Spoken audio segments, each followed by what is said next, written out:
What if I told you that the one thing you're always searching for is actually the reason you fail? I'm talking about motivation, that incredible, electric feeling when you start something new. The rush of a brilliant idea. You feel unstoppable. You tell yourself this time is different. But what happens a week later, when the work gets boring and the excitement fades? That powerful motivation vanishes, and you're left with another half-finished project, feeling like a failure. You're not lazy, you're not broken. You've just been using the wrong fuel. In the next few minutes, I'm going to tell you a simple story about a young watchmaker and an old, impossible clock. This story holds the secret to unlocking a power inside you that is far more reliable than motivation. It's a quiet force that doesn't fade, and it's the only thing that guarantees you will finish what you start. Stay with me, because the lesson he learned might just be the one you've been waiting for. Leo was a watchmaker. He has inherited a small, dusty shop from his father, a man who had been one of the best watchmakers in the entire country. The shop was filled with tiny tools, magnifying glasses, and the gentle, ticking sound of dozens of clocks. Leo was talented, very talented. He understood how the tiny gears and springs worked together to tell time. But Leo was impatient. He was bored by the simple, everyday work of the shop, cleaning an old woman's watch or replacing a battery. He felt this work was beneath him. In his mind, Leo was an inventor. His sketchbook was filled with grand, complicated clocks that had never been seen before. Clocks with spinning planets and moving figures that would dance on the hour. These ideas were his passion. He would work on them for hours, fueled by a rush of creative energy. But the moment he hit a difficult problem, a part he couldn't figure out, his excitement would vanish.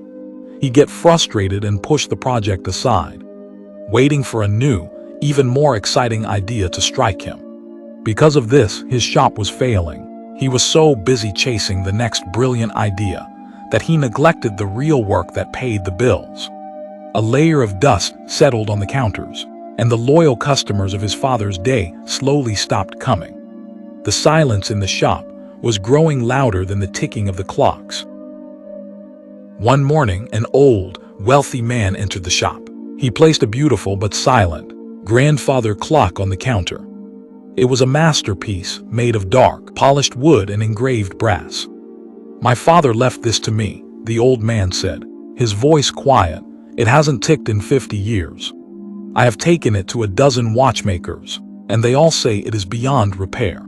They say your father was the only one who could have fixed it." The old man looked at Leo, his eyes searching. "They say you have his talent. I will pay you enough money to save this shop, if you can make it work again." A flash of excitement, of motivation, shot through Leo. This was not a boring repair. This was a challenge, a legendary clock that no one else could fix. This was a chance to prove he was a genius. "I'll do it," Leo said confidently, his mind already racing. For the first few days, Leo was consumed by the clock. He worked with a fiery passion, carefully taking apart the complex machine, piece by tiny piece. It was thrilling. But then the real work began. The clock was made of over 1,000 individual parts. To find the problem, every single one had to be cleaned, checked, and measured. It was slow, it was tedious, it was profoundly boring. After a week of this painstaking work, Leo's motivation was completely gone. He stared at the thousands of tiny pieces laid out on his workbench and felt nothing but a rising tide of frustration. His mind started to wander back to his exciting new clock designs. "This is a waste of time," he thought. "I could be creating something new, something brilliant." One afternoon, in a fit of anger, he accidentally knocked a tray of tiny screws onto the floor. As he got on his hands and knees to pick them up, a wave of despair washed over him. He felt like a failure. He decided he would call the old man in the morning and tell him the clock was unfixable. That night, unable to sleep, he was cleaning out his father's old, dusty desk, ready to give up on the whole business. In a hidden drawer, he found a set of small, leather-bound journals. They were his father's work logs. He opened the first one, not knowing what he was looking for. He expected to read about passion, about genius, about the art of watchmaking, but there was none of that. Instead, the pages were filled with simple, humble entries. Tuesday, cleaned the escapement wheel of Mrs. Gable's pocket watch. Took 3 hours. The third gear was worn, must replace. Thursday, a young boy brought in his father's old watch. Not worth much, but it meant the world to him. Spent the afternoon fixing it for free. The look on his face was good payment. Wednesday, spent all day on the mainspring of the town hall clock. My back aches, still not right. I failed to fix it today. We'll try again tomorrow. Page after page, it was the same. A simple, honest record of the work. The slow, boring, and difficult work. At the end of the first journal, his father had written a single, short paragraph. A man who works only when he is inspired will be a man of many beginnings and no endings. The great clock does not tick because it is inspired. It ticks because it is built correctly. It follows its rule, second after second. The work of a craftsman must be the same. You do not show up because you feel good. You show up, and in doing the work, you might, if you are lucky, begin to feel good. The words hit Leo like a physical blow. He had been looking at his work all wrong. His father wasn't a genius because he was always inspired. He was a genius because he always showed up. He had the discipline to do the boring work. Day after day, that was his secret. The next morning, Leo walked into his shop, and he was a different man. He didn't wait for a feeling of excitement. He didn't look at his own sketches. He walked over to the thousands of pieces of the grandfather clock and picked up a single, tiny gear. He made a new rule for himself. He would work on the clock for 4 hours every morning. No matter what, even if it was boring, even if he was frustrated, he would just show up and do the work. The first few days were the hardest. His mind screamed at him to stop, to do something more interesting. One morning, he spent the entire 4 hours just trying to clean a single, stubborn part, making almost no visible progress. The old Leo would have quit in a rage. But the new Leo just calmly put his tools down at the end of the 4 hours and said to himself, "I will try again tomorrow."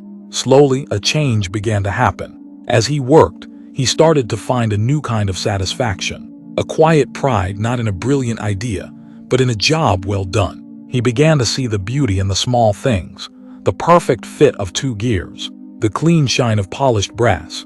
He wasn't just fixing a clock anymore. He was learning the craft of his father. He was building character. After 3 long weeks of the steady, disciplined work, he found it. A single tooth, on a tiny gear deep inside the clock, was bent. It was a flaw so small, so insignificant, that it was almost invisible. It was something you would only find if you had the patience to look at every single piece. With the careful hands of a surgeon, he fixed the tooth. Then slowly and methodically, he began to put the 1,000 pieces back together. Finally, the moment came. He hung the last pendulum, gave it a gentle push, and stepped back. For a moment, there was silence. And then the magic happened. The clock started ticking. The sound was the most beautiful thing Leo had ever heard. It was the sound of a promise kept. It was the sound of discipline. It was the sound of good work. The next day, the old man returned.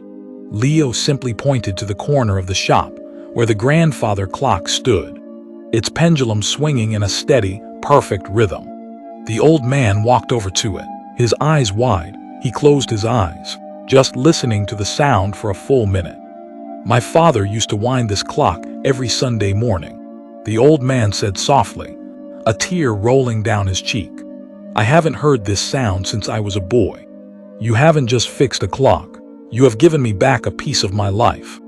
Leo understood then. The work wasn't about him or his genius. It was about service. It was about preserving something that mattered to someone else. It was about the steady, honest work that keeps the world turning.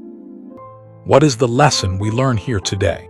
Leo fixed the clock and saved his shop. But more importantly, he had fixed himself. He learned the most important lesson a craftsman can ever learn. So what is the lesson for us? It is simple. First, motivation is the spark that starts the car. but discipline is the engine that drives it on the long journey. You need the spark to get going, but if you don't have an engine, you won't get very far. A car that is all spark and no engine will just sit in the driveway, making exciting noises but going nowhere. Second, learn to love the process, not just the prize. The real reward is not finishing the project. The real reward is becoming the kind of person who can finish the project. The pride that comes from doing hard, boring work is deeper and more lasting than the fleeting excitement of a new idea. And finally, just show up when you don't feel like it, when you're tired, when you're bored. That is when it counts the most. Don't worry about the whole staircase.